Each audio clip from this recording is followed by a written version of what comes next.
इस साल खास तौर से सेकंड हाफ में एक बड़ी थीम का एक्सीडेंट हुआ और वो थीम जिसने बहुत पैसा बनाया था ईएमएस स्पेस, जहां पर स्टॉक्स ने 50 से 100 गुना के रिटर्न्स दिए थे। पीएलआई का सबसे एक बड़ा जिसे कहते हैं बैरोमीटर था वो। यहाँ पर क्या गड़बड़ हुई और क्या अब 50-50% स्टॉक गिरने के बाद यहाँ पर वैल्यू है या अभी भी ये स्टॉक्स महंगे हैं और गिर सकते हैं?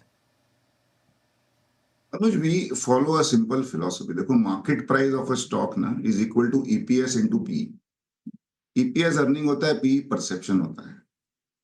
और परसेप्शन के वजह से या पी के वजह से मार्केट के जो भाव हैं वो ज्यादा बढ़ते घटते हैं। और ये सब कंपनियां जो आई थी, आईपीओ आया 15, 17, 20 पी में, EPS obviously grew quite fast, but P इनके हो गए 70-80।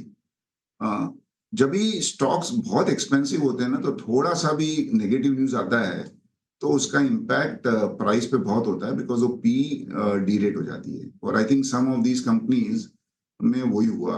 वो एक रिपोर्ट के वजह से कि कहाँ क्वेश्चन हो गया ऑन द बैलेंस शीट, और उसका पी मल्टीपल कम हो गया, and it spread to other sectors also. I think it's a good sector, but एक ही चीज है इसमें, I think growth will be good, but these are sectors जहाँ पे मार्जिन आर वेरी स्मॉल, 3, 4, 5% का मार्जिन होता है।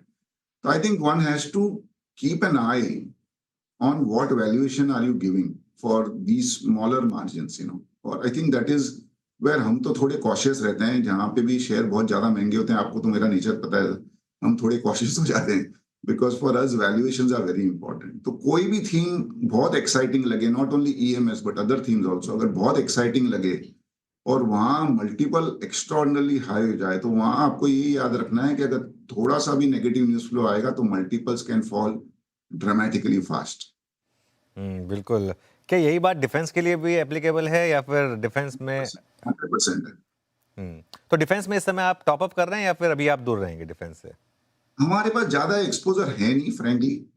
We have some exposure. It's a good theme, I think. बहुत क्लियर है दैट इंडिया में भी इंडिजनाइजेशन होगा डिफेंस का। गवर्नमेंट का भी पूरा एक फोकस है इंडिजनाइजेशन ऑफ डिफेंस पे। बट अनुज, ये थोड़ा लॉन्ग साइकिल प्ले है। आपको between you trying and between you delivering the order, it's a 3 to 4 years, 5 year cycle. और एक ही बायर है, government of India. I think again, you know, we have to keep a track on it. कभी budget ऊपर नीचे हो गया, जैसे रेलवे में लास्ट ईयर बजट कम किया तो रेलवे के सब स्टॉक 30-40% गिर गए। I think we have to keep an eye कि कभी ये बजट कम नहीं हो जाए डिफेंस का।